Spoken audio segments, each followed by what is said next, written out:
Hi అండి. Welcome back to my channel. చేపల పులుసు ఒక్కొక్క ప్రాంతంలో ఒక్కో రకంగా చేస్తూ ఉంటారు కదండి. ఈరోజు నా స్టైల్లో చేపల పులుసు ఎలా చేయాలో చూసేద్దాం. దానికోసం ముందుగా కడాయి తీసుకొని సరిపడా ఆయిల్ వేసి ఉల్లిపాయలు పచ్చిమిరపకాయలు వేసి వేగిన తర్వాత కొద్దిగా పసుపు కూడా వేసి వేయించుకోవాలి.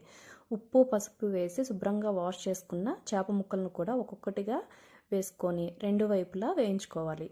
అలాగే కూరకు సరిపడా చింతపండు, దానికి ఈ కూర కోసం మనం ముందుగా ఒక మసాలాని ప్రిపేర్ చేసుకోవాలండి. దానికోసం ఉల్లిపాయలు, అల్లం వెల్లుల్లి, ఎండు కొబ్బరి, దాల్చిన చెక్క, జీలకర్ర, ధనియాలు, లవంగాలు, యాలకులు వీటన్నింటినీ పేస్ట్ చేసుకోవాలండి.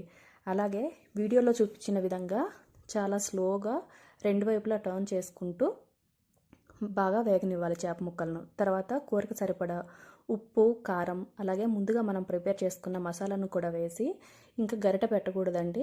పెడితే ఇవి విరిగిపోతాయి. అందువలన గరిట పెట్టకుండా క్లాత్ పట్టుకొని గిన్నెని ఊపుకుంటూ కలుపుకోవాలండి. అలాగే మనం ముందుగా ప్రిపేర్ చేసుకున్న చింతపండు పులుసును కూడా వేసి కూరకి పులుసు సరిపడా వాటర్ కూడా వేసి దగ్గరగా అయ్యేంత వరకు ఉడికించుకోవాలండి.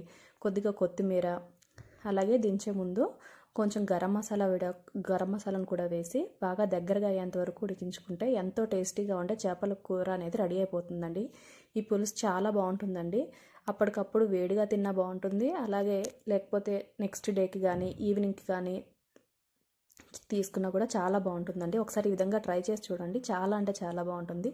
Thank you for watching. Subscribe for more video.